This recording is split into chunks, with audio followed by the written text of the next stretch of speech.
hello friends आशा करूँ आपनलोকৰ পৰীক্ষা আজি সুকলমে পাৰ হৈ গ'ল আৰু আজি পৰীক্ষাত আহা কেইটামান অংক প্ৰশ্নৰ সমাধান লৈ আপোনালোকলৈ আগবাঢ়িলোঁ ইয়াত মেমৰি বেস কোৱেশ্চন কেইটামান যি কিটা পোৱা গৈছে সেই কিটা আলোচনা কৰা হ'ব গতিকে ভিডিওটো আগন্তুক 28 তাৰিখৰ পৰীক্ষাৰ ফালে লক্ষ্য ৰাখি ভিডিওটো আপোনালোকে মনোযোগেৰে চাওক প্ৰথম প্ৰশ্ন আছে ইয়াত 200% কিমান হ'ব একদম সিম্পল প্ৰশ্ন ভয় খাব নালাগে आगे पीछे এনেকুৱা বহুত কোৱেশ্চন আলোচনা কৰা হৈছিল 200 ৰয় পূৰণ বুজাই 200% যদি উঠাই দিয়ে 100 দি নিচে হৰণ কৰিব এহদি 00 কাটি দিয়ক ইয়াৰ 00 কাটি দিয়ক থাকিল কি 2 পূৰণ 2 কিমান হ'ব 400 তলত এক থাকা না থাকা সমান কথা গতিকে ইয়াৰ আনসাৰ কিমান হ'ব 400 নেক্সট কোৱেশ্চন √1296 1296 এর বর্গ মূল ইজ ইকুয়াল কি আছে x স্কয়ার হলে x এর ভ্যালু কিমান হ'ব এটা অকমান ক্রিটিক্যাল হয় বহুতে ভাবিব ইয়াৰ আনসাৰটো ডাইৰেক্ট ওলাই যাব কিন্তু ডাইৰেক্ট নলাই আপুনি চাব পাৰে অলপ যেহেতু কি দিয়া আছে x স্কয়াৰ ইজ ইকুয়াল কিমান √1296 x স্কয়াৰত কোনো হিসাব নাই এটা আমি ৰাখি দিছো কিন্তু ইয়াতো হিসাব কৰিব পাৰে আপুনি 1296 এর বর্গমূল নিশ্চয় কিমান হ'ব 36 এতিয়া আপুনি যদি x লয় স্কয়ার উঠাই দিয়ে তেতিয়া 36 এর বর্গমূল কিমান হ'ব 6 গতিকে ইয়াৰ শুদ্ধ উত্তৰ হ'ব 6 যদি প্লাস মাইনাসৰ অপশনত থাকিলেতেন তেতিয়া হলে ইয়াৰ শুদ্ধ উত্তৰ হলেতেন +-6 नेक्स्ट क्वेश्चन 0.003 0.3 रे হৰণ কৰা বা হৰণ কৰিলে কি হ'ব সমাধান হেতু উলিয়াব লাগে ইয়াক আপুনি কেনেকৈ কৰিব আপুনি হৰণ কৰক 0.003 তাক হৰণ কৰিব 0.3 কেনেকৈ কৰিব দহমিক উঠাই লওক আগতে দহমিক যদি উঠাই দিয়ে নিশ্চয় সংখ্যাটো কিমান হ'ব 3 যেহেতু আগফালে গুটে গিটা কি আছে 0 আছে তে তলতো যদি দহমিক উঠাই দিয়ে 3 এই পাব এটা কথা হল উপৰৰ পৰা কি অংক ইফালে দহমিক উঠাইছিলে 3 অংক তে তিনিটা একৰ লগত তলত গৈ তিনিটা শূন্য বহিব আৰু তলৰ পৰা কি অংক ইফালে দহমিক উঠাইছিলে নিশ্চয় এটা আগতিকে ওপৰত গৈ একৰ লগত এটা শূন্য আপুনি তিনি তিনি কাটি দিব পাৰে ইয়াত এটা এটা 0 কাটি দিয়ক কাটি দিলে থাকে কি ওপৰত কি থাকে 1 আৰু তলত থাকে কি 100 আৰু কটাকটি না যায় গতিকে ইয়াৰ আনসাৰ হ'ব 1/100 বা ইয়াক আপুনি এনেকৈ লিখিব পাৰিব 100 minus to the power -1 যদি অপশনত এনেকৈ থাকে এটো কৰিব আৰু অপশনত এনেকৈ থাকিলে এটো শুদ্ধ উত্তৰ নেক্সট কোৱেশ্চন যদি দুটা সংখ্যা গহাও আৰু লহাগু ক্ৰমে 2 to the power 5 আৰু 2 to the power 5 into 7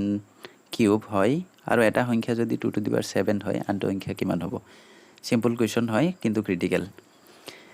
যেহেতু পৰীক্ষাৰ্থী বহুত আছিলে কোৱেশ্চনখিনি ইমানে ইজি নিদিয়ে যে সকলোৱে পাৰিব সেই কাৰণে অকমান ক্ৰিটিক্যাল কোৱেশ্চন লগাই দিয়ে কিন্তু বস্তুখিনি সহজ নিয়মটো একেটাই হিসাবহে কৰিব বাকিখিনি এতিয়া চাওক আপোনালোকে জানেই যে দুটা সংখ্যাৰ গহাও আৰু লহাগু পূৰণ কৰিলে সংখ্যা দুটা পূৰণ কৰিলেও সমান হয় এটা সংখ্যা দিয়া আছে কিমান 2 to the power 7 আনটো সংখ্যা আমি নাজানো হেতু ধৰিছো x সংখ্যা দুটা পূৰণ কৰিলে যিমান হ'ব লহাগু আৰু গহাও পূৰণ কৰিলে সমান হ'ব লহাগু কি আছে এটা আছে লহাগু আপোনাৰ গহাও প্ৰথমতে দিয়া আছে 2 to the power 5 তাৰ লগত পূৰণ কৰক লহাগু কিমান দিয়া আছে 2 to the power 5 into 7 to the 7 cube এতিয়া কথা হল আপুনি যদি x টো ৰাখি দিয়ে মানে কি x ৰ লগত থাকা টো পূৰণ হৈ আছিল এফালে গৈ হৰণ কৰিব মানে 2 to the power 7 তলত যাব ওপৰত কি ভূমি দুটা একে আছে তো গতিকে পূৰণৰ ক্ষেত্ৰত পাৱাৰখিনি প্লাস হয় পাঁচটা পাঁচটা কেইটা হ'ব 10টা হ'ব তাৰ লগত পূৰণ আছে 7 কিউব এতিয়া কি কৰিব ইয়াত কি কৰিব এই ভূমি একে হয় হৰণৰ ক্ষেত্ৰত পাৱাৰখিনি মাইনাস হয় গতিকে 2 আমি ললো এতিয়া 10 ৰ পৰা যদি 7 যায় থাকিব কিটা তিনিটা 3 পাৱাৰ থাকিব আৰু ওপৰত কি আছে 7 কিউব গতিকে ইয়াৰ আনসাৰ কি হ'ব 2 cube into 7 cube next question প্ৰথম 20টা স্বাভাৱিক সংখ্যাৰ যোগফল কিমান প্ৰথম 20টা স্বাভাৱিক সংখ্যাৰ যোগফল উলিয়াবলৈ তাৰ এটা ফৰ্মুলা আছে এই ফৰ্মুলাটো আছিল n whole into n plus 1/2 এতিয়া আপুনি কেনেকৈ কৰিব এটো কৰি লওক n ৰ মান মানে কি 20টা বুলি কৈছে মানে প্ৰথম কিমানটা হেতু n গতিকে 20টা যদি আপুনি n ৰ ঠাইত কি লব n into কি আছিল n plus 1/2 গতিকে আপুনি কেনেকৈ কৰিব n আছে কিমান 20 তাৰ লগত পূৰণ হ'ব n ৰ মান আকৌ 20 আকৌ তাৰ লগত এক যোগ কিমান হ'ব 21 তলত কি আছে 2 এতিয়া 20 আৰু 21 যোগ কৰিলে কিমান হ'ব 41 হ'ব তলত 2 দি হৰণ কৰক 41 ক 2 দি হৰণ কৰিলে নিশ্চয় কিমান পাব 20.5 গতিকে ইয়াৰ আনসাৰ হ'ব 20.5 নেক্সট কোৱেশ্চন 5% হাৰে 6000 টকাৰ এক মাহৰ সুদমূল কিমান হ'ব একদম সহজ প্ৰশ্ন ইয়াত আপুনি চাওক কি আছে মূলধন মানে p কিমান দি আছে মূলধন p দি আছে আপোনাৰ 6000 ঠিক আছে তাৰ পিছত কি দি আছে ৰেট দি আছে ৰেট কিমান দি আছে 5% আচ্ছা সময়টো কি দি আছে এক মাহ টাইমটো অকবাত চাব টাইমটো 1 মাহ আছে এনে বছৰিহে আপুনি পাইছে 5% দি আছে বছৰি কিন্তু টাইমটো 1 মাহ দি আছে মানে কি এটো 1 বছৰত আপুনি নিলক এটো ৰূপান্তৰ কৰি লক 1/12 হ'ব যেহেতু 12 মাহে কি হয় 1 বছৰ হয় গতিকে বছৰত দিলে 1/12 হ'ব 1 মাহৰ যেহেতু কথা কোৱা হৈছে এতিয়া আপুনি ইন্টাৰেষ্ট কেনেকৈ উলিয়াব ইন্টাৰেষ্ট হ'ব ইয়াৰ i কি হয় PRT/100 PRT/100 গতিকে আপুনি কি কৰিব p ৰ ঠাইত কি আছে 6000 আছে লগত r কিমান আছে ৰেট 5% আছে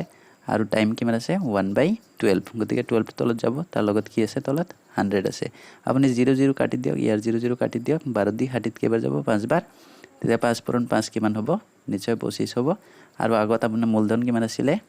মূলধন আছিল 6000 তাৰ লগত যোগ হ'ব দি ইন্টাৰেষ্ট 25 গতিকে আনসাৰ কিমান হ'ব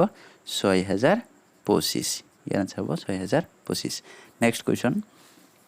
4 is divided by 5 plus minus 3/10 is equal কি x plus 1/2 হলে x ৰ মান হ'ব x ৰ মান কি হ'ব হেখিনি চাই লওক বস্তুখিনি ইমান টাফ নহয় ইয়াত অকমান লক্ষ্য কৰিলে গম পাই যাব আপুনি হিচাপে কৰিব লাগে কি আছে ইয়াত আপুনি ইয়াৰ পৰা চাব কি আছে x plus 1 whole 1/2 মানে আপুনি এটুক মিশ্ৰ ভগ্নাংশত আছে অপ্ৰকৃত ভগ্নাংশত নিলক 2 গুণ 2 একে কিমান হ'ব ওপৰত 3 যাব তলত কি থাকিব 2 সমান হ'ব এটো এখিনি আপুনি লহাগু কিমান হ'ব লহাগু নিশ্চয় কি হ'ব 5 আৰু 10 লহাগু 5 হ'ব 5 হলে 10 হ'ব 5 10 দুই বাৰ 2 4 গুণ কিমান হ'ব 8 হ'ব প্লাস মাইনাস কি মাইনাস 10 10 কেবাৰ একবাৰ 1 3 গুণ 3 এটো সাইডত হিসাব কৰি দিয়ক এটো সাইডত হিসাব কৰিলে 8 ৰ পৰা 3 গলে 5 থাকে তলত আছে কিমান 10 5ক যদি 5 দি কাটে একবাৰ 5ক 10 কাটিলে 5 দি দুই বাৰ এতিয়া আপুনি যদি x ৰাখি দিয়ে তাৰ মানে কি আছিল 1/2 আছিল তাৰ পৰা গৈ মাইনাস হ'ব কি 3/2 এতিয়া আপুনি লহাগু কি হ'ব 2 2 দুইত একবাৰ 1 1 গুণ 1 মাইনাস 2 দুইত একবাৰ 1 3 গুণ 3 নিশ্চয় 1 ৰ পৰা 3 না যায় বিয়োগ চিন ওপৰত 3 পৰা 2 1 গলে থাকিব 2 তলত আছে 2 মাইনাস 2 জিন্দা আছে 2 দুইত কেবাৰ যাব একবাৰ গতিকে ইয়াৰ আনসাৰ হ'ব -1 নেক্সট কোৱেশ্চন 11/12 12/13 13/14 14/15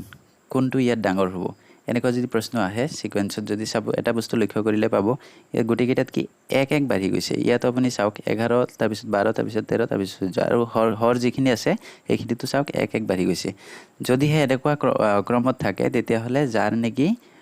লফটো ডাঙৰ থাকিব হি কি হ'ব ডাঙৰ গতিকে ইয়াৰ আনসাৰ কি হ'ব 14/15 আৰু আটাইতকৈ সৰু কোনটো হ'ব যাৰ লফ আটাইতকৈ সৰু গতিকে সৰু আনসাৰ হ'ব সৰু বুলি ক'লে 11/12 আৰু ডাঙৰ বুলি ক'লে 14/15 যেটো লব আটাইতকৈ ডাঙৰ আছে 1/x whole square is equal 4 square হলে x square plus 1/x square is equal কিমান হ'ব একদম সিম্পল কোৱেশ্চন অকমান মনোযোগ দিলে পাই যাব ইয়াত আছে কি x plus 1/x whole square এটুক a ধৰিলে এটুক কি হ'ব b a plus b whole square is equal কি আছিল a square plus b square b কি হ'ব 1/x whole square plus কি আছিল twice ab 2 into a into b কি আছিল 1/x is equal কিমান আছে 4 square মানে কি 16 এতিয়া কথা হল আপুনি ইয়াত চাওক x square আমি ৰাখি দিলো ঠিক আছে সমান সৰি প্লাস